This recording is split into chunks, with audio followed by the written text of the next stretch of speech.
Assalamualaikum warahmatullahi wabarakatuh. Waalaikumsalam warahmatullahi wabarakatuh. Selamat malam dan salam sejahtera untuk kita semua. Suatu kesempatan yang luar biasa bisa ikut berpartisipasi di acara ini.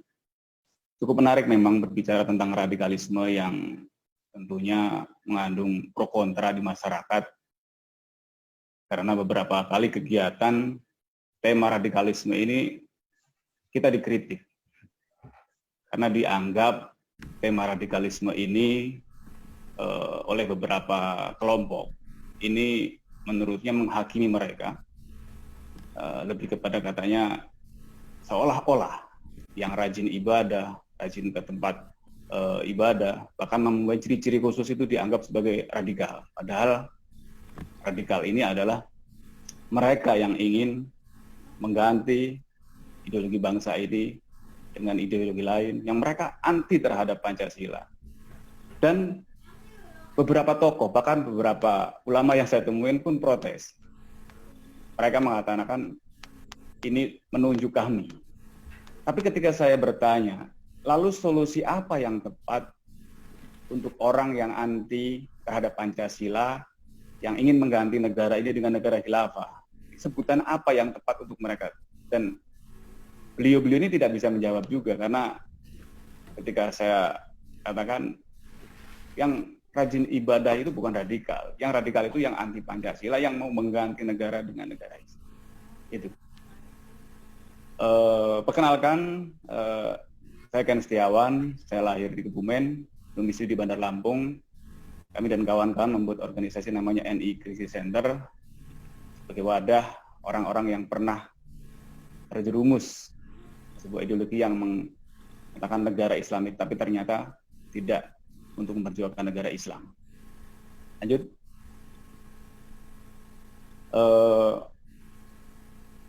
Kami memberikan beberapa level.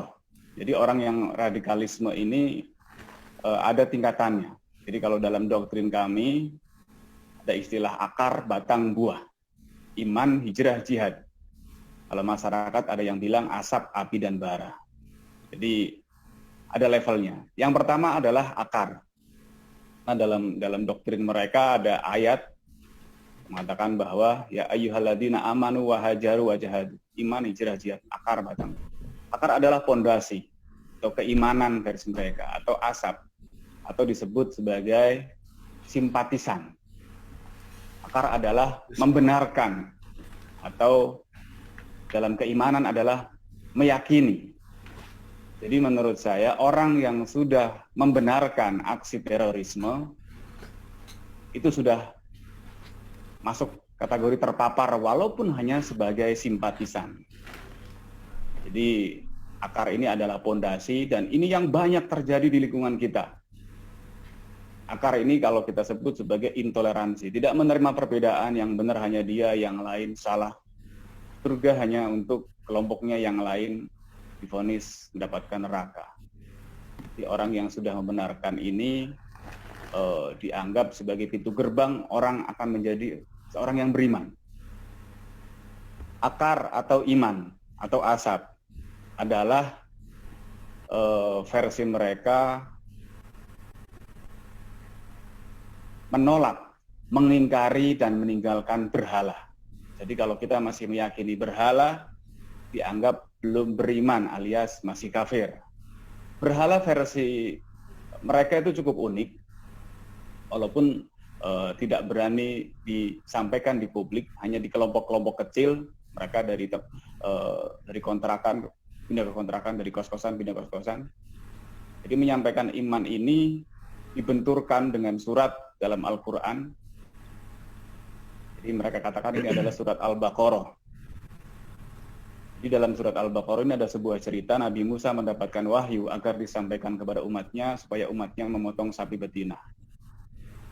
Tapi umatnya bingung, maka mengatakan sapi yang seperti apa yang harus kami potong. Nabi Musa menjelaskan sapi yang warnanya kuning, tidak tua dan tidak muda, belum pernah bajak dan sedap dipandang mata. Oleh kelompok radikal ini dianggap sebagai persamaan dari Garuda Pancasila. Sama ciri-cirinya, warnanya kuning, tidak tua dan tidak muda, belum pernah membaca Quran dan sedap dipandang mata. Jadi syarat masuk kelompok mereka adalah menolak, mengingkari, dan meninggalkan Pancasila. Bila kita masih meyakini Pancasila sebagai sumber hukum, mereka katakan bahwa kita ini masih belum beriman, alias masih kafir. Walaupun KTP kita beragama, Islam, Nasrani, Hindu, Buddha, tapi kalau kita masih meyakini Pancasila sebagai sumber dari segala sumber hukum, sama. Ibadah kita tidak terima menurut mereka. Jadi kita diumpamakan seperti buah apel yang barusan kita petik, bahkan masuk supermarket dibungkus aluminium foil. Buah yang steril dibungkus aluminium foil, tapi ketika jatuh ke tempat sampah, menurut mereka nilainya adalah sampah. Karena mereka apel ini berada di tempat sampah. Jadi walaupun bersih, jadi walaupun KTP Islam, rajin ibadah misalnya, ini dianggap belum beriman karena berada di tempat sampah yang kotor menurut mereka. Jadi harus menolak, mengingkari, dan meninggalkan Pancasila.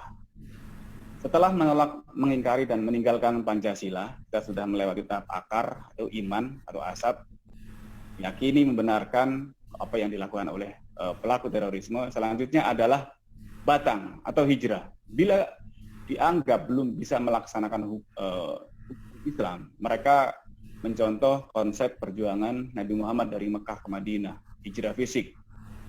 Jadi mereka pun di negara Islam menggunakan konsep perjuangan hijrah dari negara kafir ke negara yang hak menurut mereka. Ada lafalnya diucapkan bersama-sama, misalnya saya nama Ken Setiawan hari ini menanggalkan kewarganegaraan Republik Indonesia, selanjutnya mohon diterima sebagai warga negara Islam Indonesia. Jadi hijrah, pindah, di situ nanti ada poin baiat, 9 poin baiat yang intinya kita harus taat kepada pimpinan.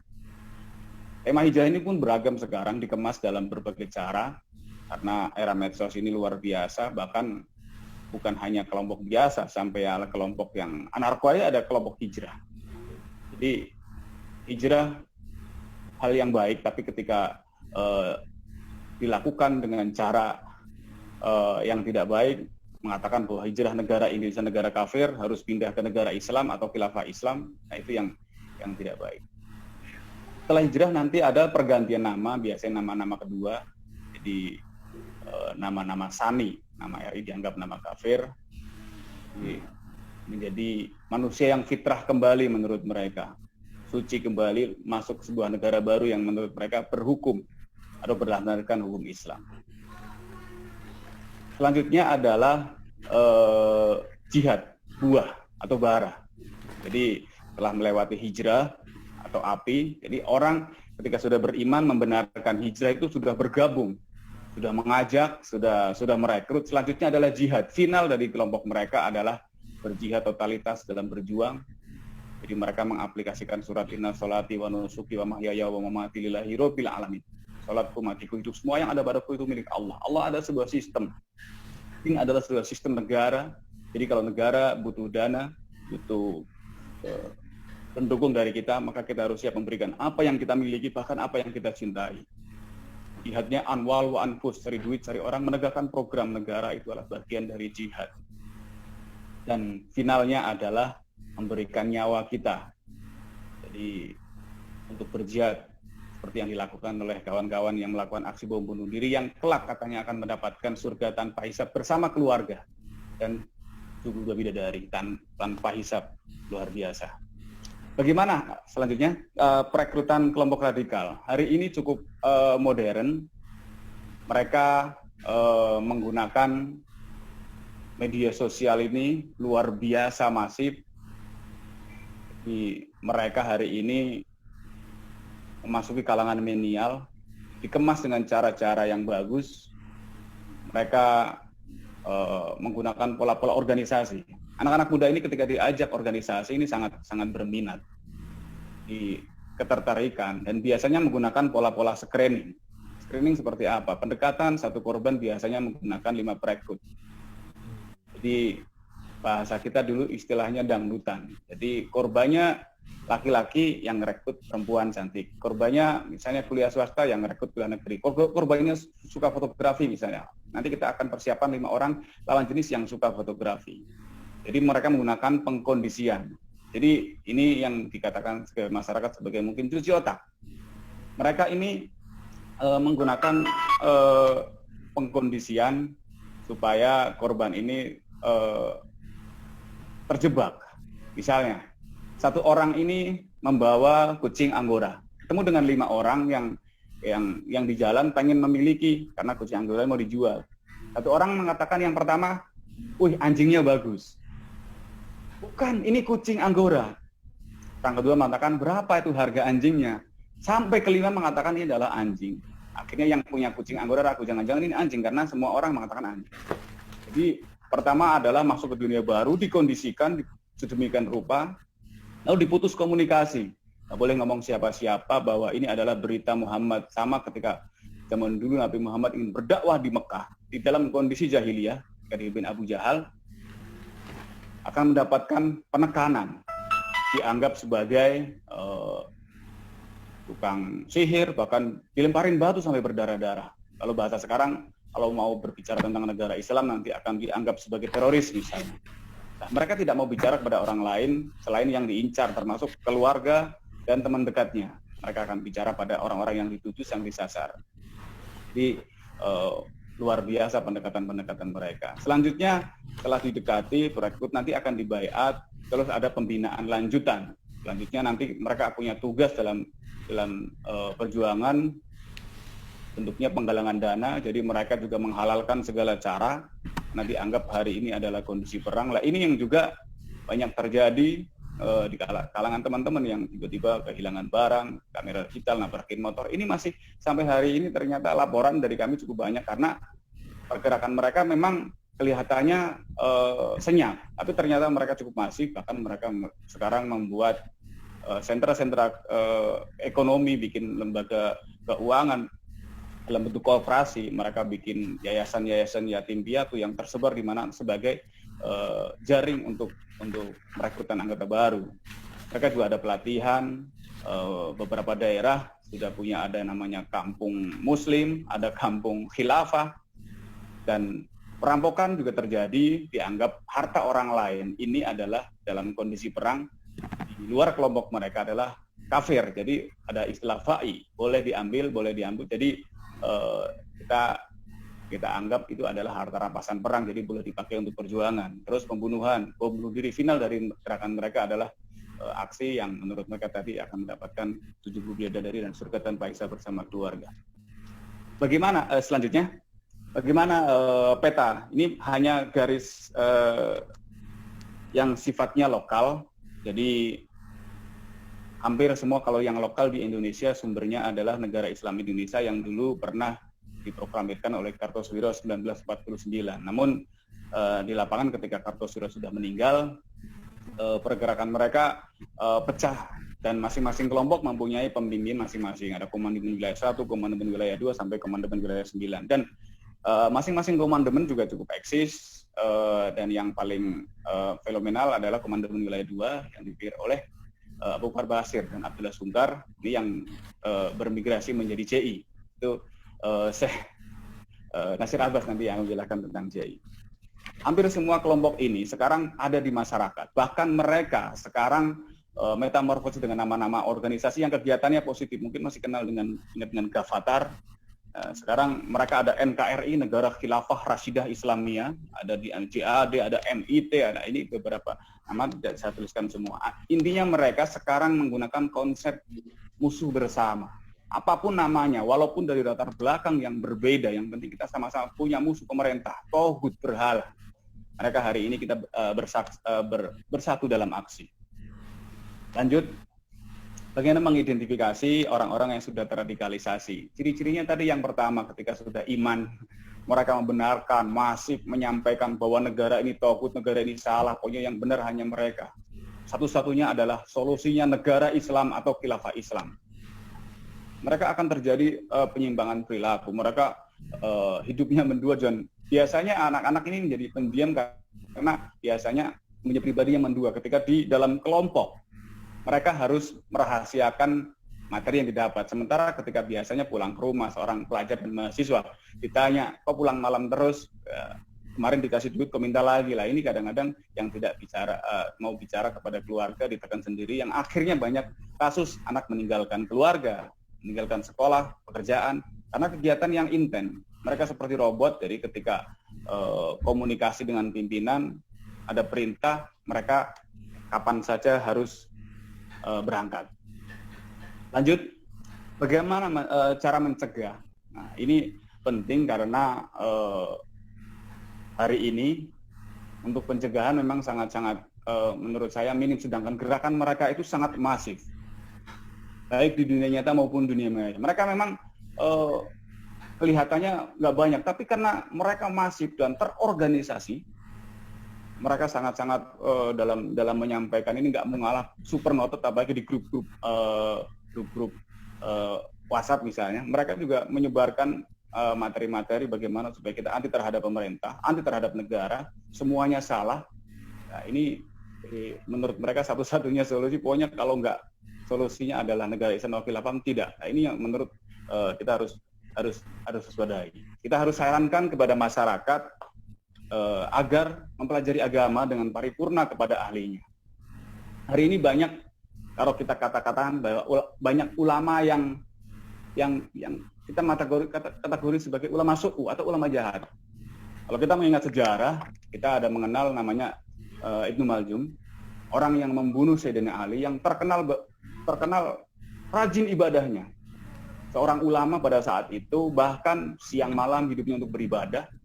Namun karena kekecewaan kepada Sayyidina Ali pada saat itu, akhirnya melakukan hal yang di luar nalar, membunuh Sayyidina Ali. Hanya karena kecewa. Sama seperti ini, banyak orang-orang yang berlabel tokoh agama, ulama, hanya kecewa, akhirnya menghalalkan segala cara. Jadi Ibnu Maljum bertanya kepada Sayyidina Ali, kenapa wahai Sayyidina Ali, dalam pemerintahanmu hari ini, kok tidak seperti dalam pemerintahan Abu Bakar, Umar, dan Utsman? Sayyidina Ali menjawab, karena dalam kepemimpinan beliau, warganya itu seperti saya. Lah, ketika kepemimpinanku, warganya seperti kamu, ya wajar negara ini tidak kondusif. Ini kita harus waspada juga tangga masyarakat agar mempelajari agama dengan paripurna kepada ahlinya. Jangan tersembunyi-sembunyi. Pokoknya kalau sudah mengarah kepada konsep anti terhadap Pancasila, anti pemerintah, semuanya salah, solusinya negara Islam, khilafah Islam, ini bagian dari perekrutan mereka. Kenali modusnya. Mereka menggunakan berbagai cara, termasuk organisasi. Mereka masuk sekolah hari ini. Jadi lewat bimbel gratis, outbound gratis, Sabtu Minggu diajak jalan-jalan keluar. Nah, ini yang akhirnya mencoreng nama organisasi yang memang betul-betul membantu sekolah dalam hal kegiatan yang positif. Mereka juga membuat yayasan-yayasan yatim piatu, nongkrong di ATM, di food court, di pom bensin. Mereka bahkan aktif di grup-grup media sosial, menyampaikan proposal dan konsep program yayasan mereka. Yang ini dikelola, yang ini, dan akhirnya juga mencemarkan nama organisasi yang betul-betul mendistribusikan bantuan kepada masyarakat. Bila ketemu seperti kelompok seperti itu, kita harus seperti narkoba. Jangan pernah coba-coba. Kalau kita coba-coba, kita bisa terpapar. Jadi kita sarankan kepada masyarakat, bila sudah menerima materi yang seperti saya ceritakan, seperti narkoba, tolak dengan tegas. Nah, mereka tidak akan melepaskan calon korban sebelum mengatakan mereka menolak atau melawan. Selanjutnya adalah berdialog dengan orang lain bila ada materi yang tidak ngerti. Kadang hal-hal kecil, masalah sejarah ketika nggak tahu, karena mereka terkondisikan, kita mengikutinya, kita bisa tergoda dan terpapar mereka. Kritis walaupun dalam konteks agama agar tidak mudah tersugesti yang merupakan pintu awal perekrutan. Kita kadang-kadang melihat ini sosoknya alim, bergelar kiai haji atau siapa, tapi ketika menyampaikan kadang-kadang tidak sesuai, kita harus kritis. Agama tidak ada yang mengajarkan kekerasan. Agama itu menjadi rahmat. Jadi kalau ada yang mengatakan paling beragama, tapi ternyata menyampaikan pesan-pesan hujatan, caci maki, ujaran kebencian, saya rasa dia belajar dengan orang yang salah. Mas Ket, masih ada waktu 2 menit lagi ya? Siap. Upaya dari pemerintah seperti apa? Ada pencegahan dan penindakan. Pencegahan menurut saya kalau hanya dilakukan lewat acara-acara biasa, karena mereka merekrut masyarakat dengan cara yang tidak biasa. Jadi kita harus berani memasyarakatkan Pancasila dengan cara yang asik. Beberapa kelompok saya tanya, bagaimana sih Pancasila? Ada yang mengatakan Pancasila hari ini kurang menarik, ada yang katakan kaku, ada yang kuno. Kita harus berani punya terobosan untuk memasyarakatkan Pancasila, karena pintu gerbang mereka adalah memahami Pancasila dengan cara yang salah. Penindakan, menurut saya juga kita harus otoriter kondur. Nggak bisa kita harus biarkan mereka. Intoleransi adalah pintu gerbang radikalisme. Jadi kalau kita biarkan mereka akan semakin merajalela. Selanjutnya, yang terakhir, bagaimana mengantisipasi mereka, bagaimana memasarkan Pancasila. Kita harus sampaikan tadi, saya ulang, kita harus kritis, kita harus melihat kita harus berani untuk melaporkan. Jadi jangan sampai itu menyebar di sekitar kita. Jadi laporkan ke aparat terdekat bila terjadi ada pergerakan mereka merekrut, karena kalau kita biarkan mereka akan semakin merajalela.